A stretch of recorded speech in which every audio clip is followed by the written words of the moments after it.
Welcome to Real Estate Radio Live, an informative and engaging podcast discussing everything you need to know about the world of real estate.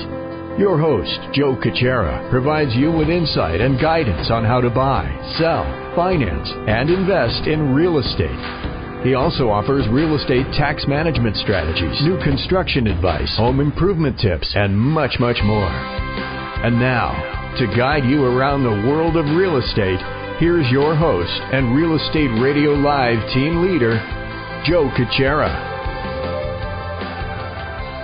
Welcome in. This is Joe Cucchiara with Real Estate Radio Live, the podcast series. As we continue on through the week, our topic today will be a couple different things I'm going to cover. And who should you have on your team as trusted advisors is going to be the first part of the show. The second part is going to be with the rates coming up they have in the last month or so, who could still benefit with a refinance or by refinancing? Some people automatically think that with the rates coming up a little bit, now there's no reason to refinance, but I'll share with you some people that should still think about refinancing depending on their situation. Before we get started, just a reminder, if you need to contact me, you could do that by calling area code 408-838-9060. You can also go to reradiolive.com. If you need any financing, mortgages for purchases, refinancing, I'm the person that can help you with that.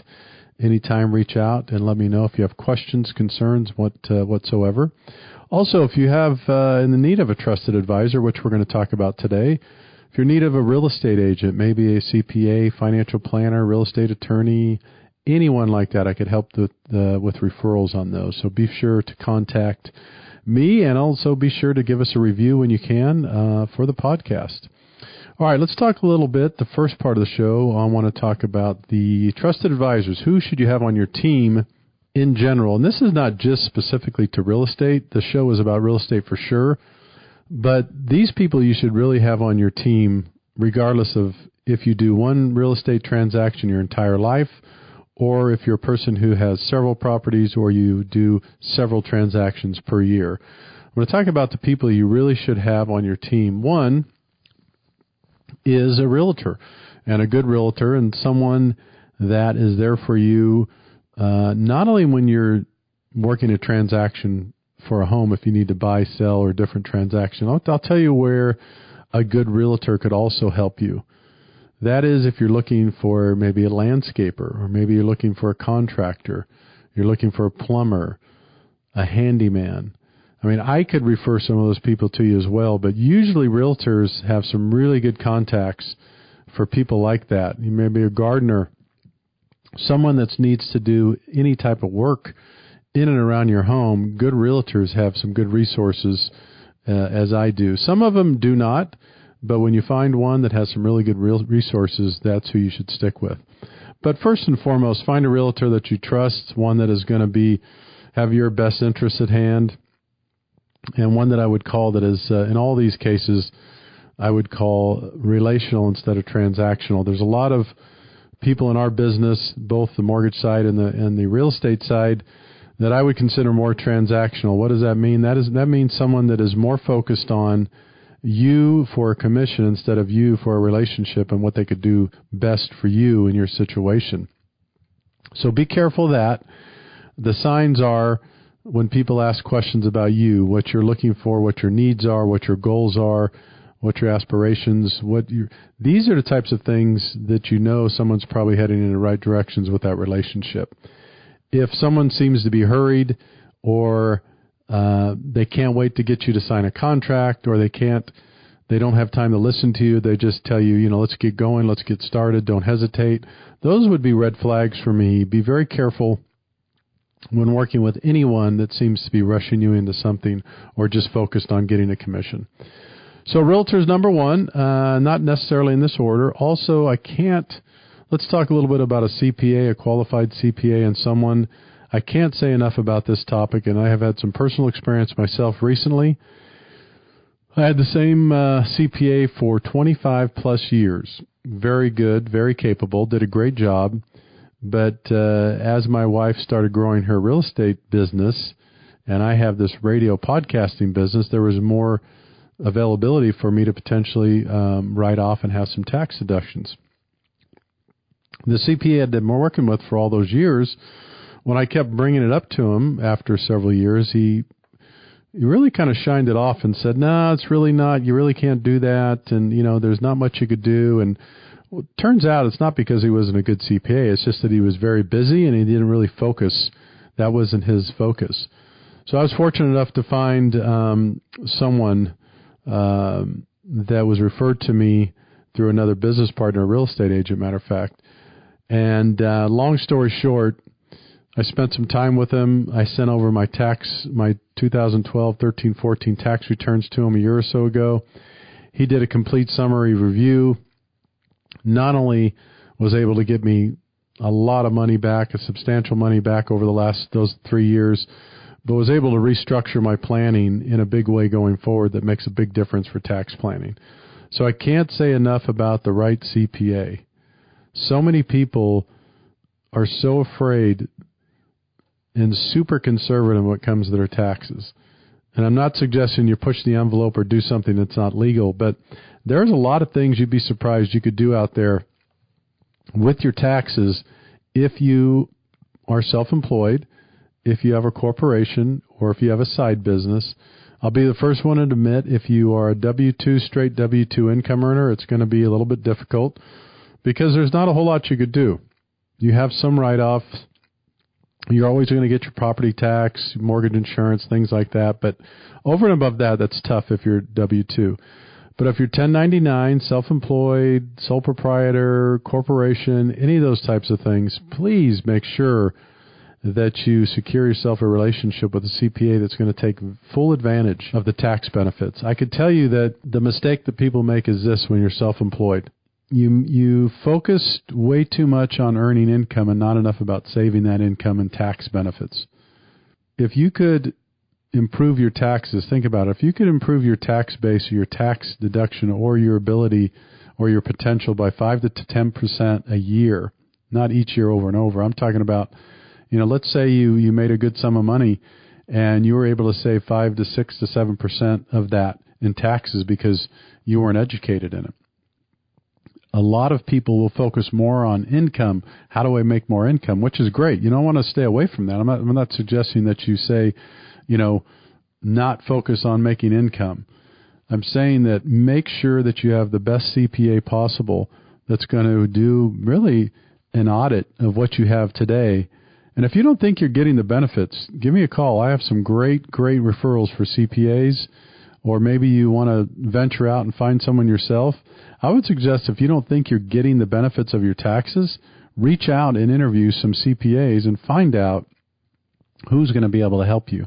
I could tell you it was a world of difference for me, and I know it's been a world of difference for several other people that I know personally and business-wise that has, really made a difference in their income and tax ability by securing the right CPA.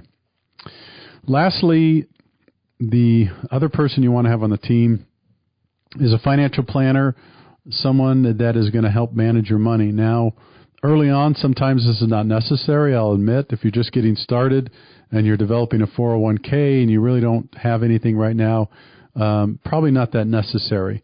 I would say once you start getting in the range of maybe $200,000 to $300,000 dollars in investable assets or savings, or you come into some money maybe through who knows what types of means. If you have somewhere around $200,000 or $300,000 in investable assets, this is when you should probably start seeking out a qualified financial planner. Now, some people might say, well, I do that myself. I want to save in fees. I don't trust them. And I get all that. I mean, there's no free anything. There are fees associated with financial planning. Sometimes it's fee-based. Others, they will make money on the actual investments. Sometimes someone will charge 1% or 2% of what they manage. So if they manage $1 million, they're going to take a 1 or 2% annually of that, and that's how they get their fees paid. So that's not a right or wrong in the model. What I will say, though, is if you get the right one and they put together a plan for you, it could be very beneficial to help you plan and set goals for the future of retirement, maybe education. If you're getting started before you have a family and you plan to start a family, what about the cost of college? It's expensive. Actually, one of the things that surprised me is we started saving for small amounts for college, and then I had no idea that our kids were going to go to private schools. And what a surprise was that. I mean, it was, I had no idea because I didn't plan for that. It's a perfect example.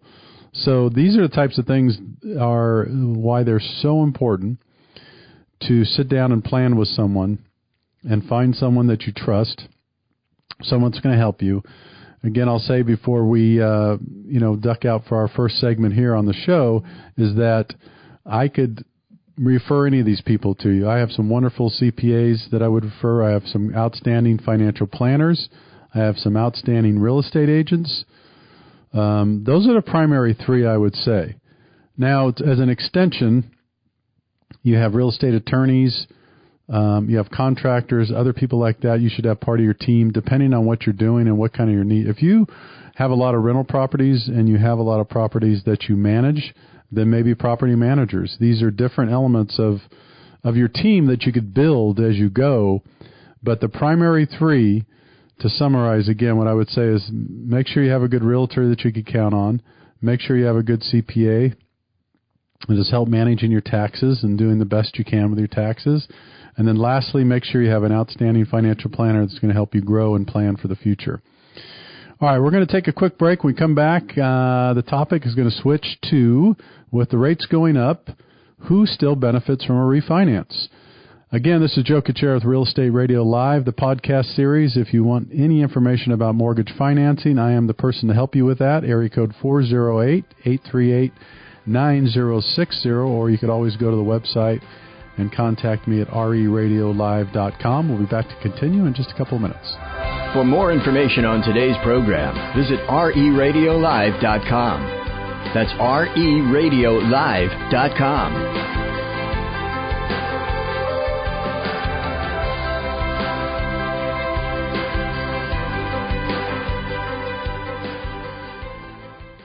Hi, this is Joe Cucchiara, host of Real Estate Radio Live and Bay Area Mortgage Planner. In addition to being your home financing expert, please remember you could always contact me for other trusted advisors such as realtors, financial planners, and CPAs. Please feel free to contact me at 408-838-9060. That's 408-838-9060, or email joe at reradiolive.com, or visit my website at reradiolive.com for more details.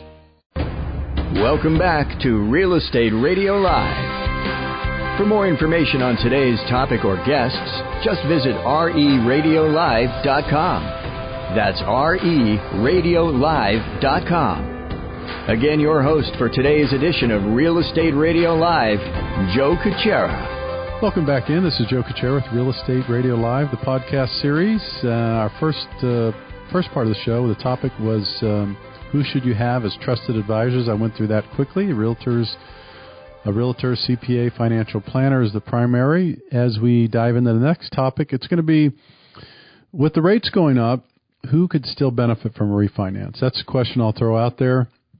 Who and why could you benefit, or how could a person benefit from a refinance? Someone might say, well, gee, the rates are up almost 0.5% or more, Joe. Why would you benefit? So we're going to get into that.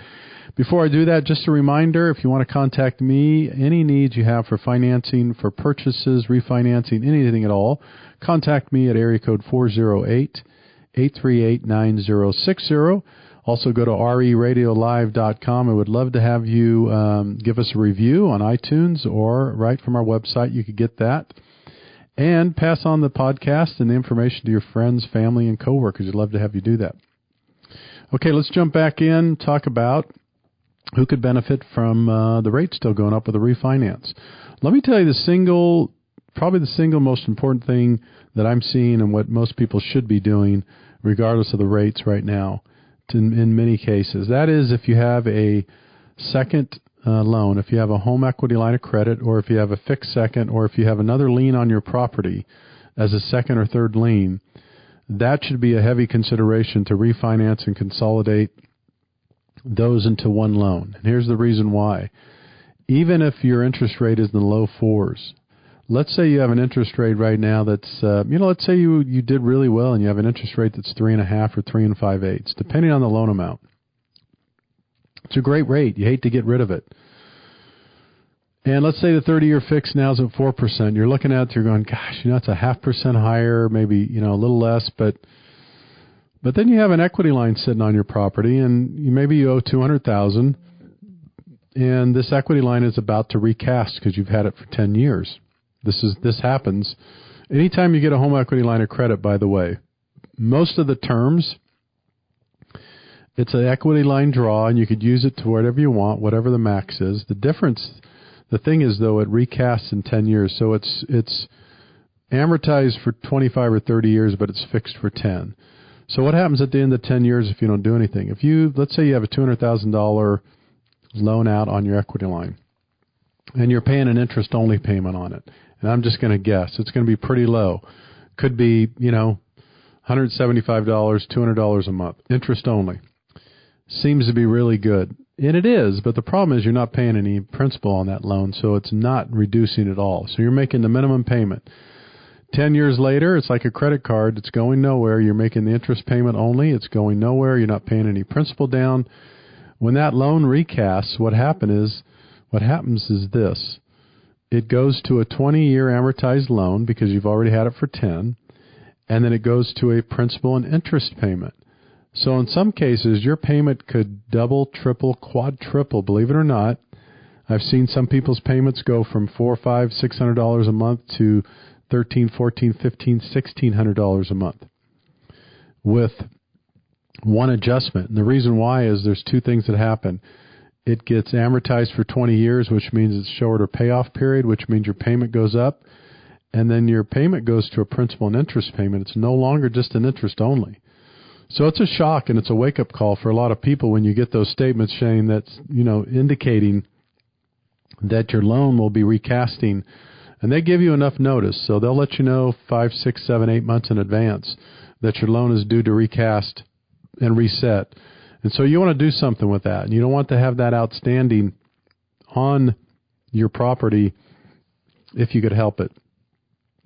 So if you have a home equity line of second, if you have a fixed second, if you have any kind of lien on your property other than a first fixed, this is the reason why you still might want to refinance, even at a higher interest rate. Because if that payment on the second doubles, triples, quadruples, and increases your payment that much, that's going to be substantial each month, each and every month, if you're paying $400 or $500 a month more, let's say, for instance. On top of that, remember what happens is it's really a triple whammy. You have the recast, you have the principal and interest payment now instead of interest only, and the third part of that is that it's an adjustable rate. It's not fixed. So as the Fed comes in and starts raising the prime, and she probably will, the rumor is that they'll be raising the prime come next year, maybe once or twice or 3 times. Each time they raise the prime lending rate, those rates do affect your home equity line of credit and your credit cards. So really important, very important. If you're listening to this and if you have a home equity line of credit or you know someone that does, someone you care about that does, talk to them about it and have them give me a call and look at it and see. Maybe if you intend to pay it off, then not a big deal. Some people have a small equity line of credit. Maybe it's $20,000, $30,000. They say, I have a great rate on my first. I don't want to pay it off. And that makes sense. So maybe they're going to make some excess payments and take care of that thing in a year or so and pay it down or pay it off. And that does make sense. So that is one of the primary reasons I'm seeing people take advantage of refinancing when the rates are up. The other one is a need for money. There are some people that finally have enough equity in their home, or maybe they're in a financial position where they want to add on to their home, maybe upgrade the bathroom or kitchen or do that addition they've always wanted to do. Now's a great time to do that. And by doing that, you could cash out, take the money out, and again, you would be paying a higher interest rate. Someone might be saying, Joe, well, I got this 3 5/8 or 3 3/4 interest rate. I need $200,000 or $300,000 to do this remodel. Why don't I just get a home equity line of credit, or maybe get it, take it from my savings or take it from my retirement? And I'm not suggesting that that may not be a bad idea. But what I am suggesting is that you sit down with your financial planner and your CPA possibly, and then I'd be happy to talk through this with you as well.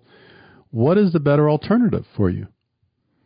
Don't automatically think just because you have this great interest rate on the first that you shouldn't do a refinance, cash out, and pay a little higher interest rate on all the money. Don't automatically think that's the worst thing to do. And the reason I'll suggest I say that is that when you do a blended rate, for instance, let's just say that one of your considerations is, I'll leave my first alone. It's at 3 3/4. It's a great interest rate. I don't want to refinance again. I just did this 2 years ago. I'll take $300,000 from my investments. This gets complicated. First of all, you might have fees and penalties that you're going to pay for taking that money. Secondly, do you realize when you take $300,000 from your investments, you're taking $300,000 of investing potential away from the marketplace? And that could be costing you 6, 7, 8% a month annually that you could have gained on that $300,000. So don't automatically think that doesn't make sense to refinance even if you're paying a higher interest rate on your mortgage. Here's the other reason. Remember, your mortgage interest is 100% deductible. Your property tax is 100% deductible.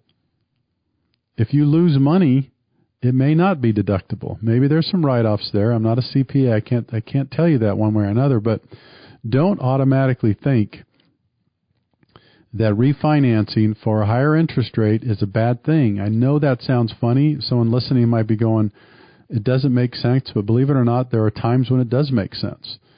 And this could be one of them. So always check with your financial planner and get a tax advice before you make decisions like this.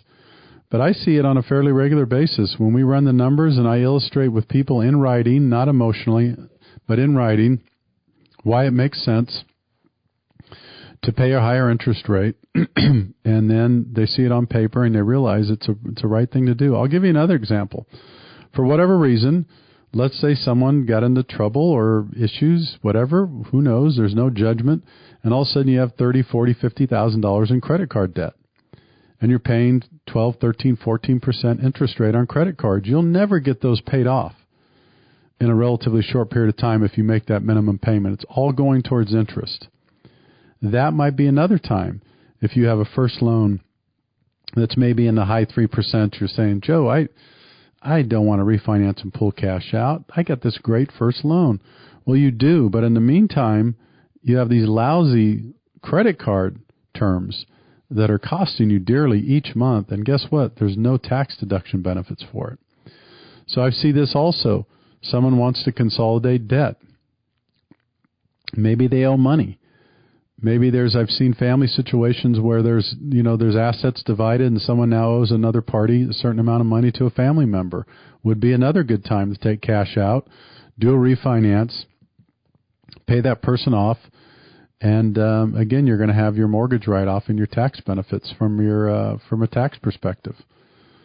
So that's another one. Credit card debt, high interest debt, remodeling. I see that on a fairly regular basis. The other one that comes up from time to time, believe it or not, is this one, and I'll tell you why this makes sense quickly before we go here today, and that is, let's say someone really falls in love with a home that they're going to retire in somewhere near the beach, and they're in their primary residence still, and they're not going to be in this residence for another 2 or 3 years because they know they're going to retire near the beach.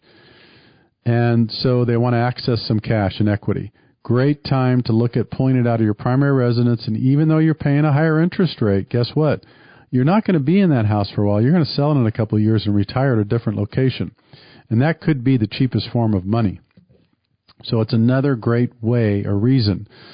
So these are some great reasons just to jog the memory, get it thinking. Is there any reason why would you, with rates going up, these are some great reasons why a person still would want to refinance and would be in their best interest to do so. All right, we're going to wrap things up for the day. Just a reminder, if you need anything in financing, mortgage, purchases, refinance, give me a call, 408-838-9060. As always, you could go to RERadiolive.com. There you could contact me. And also do me a favor, give us a review and let us know how we're doing. This is Joe Cucchiara with Real Estate Radio Live. Take care. You've been listening to Real Estate Radio Live. For more information on today's program, visit reradiolive.com. That's reradiolive.com. Subscribe to our podcast. Discover more at reradiolive.com.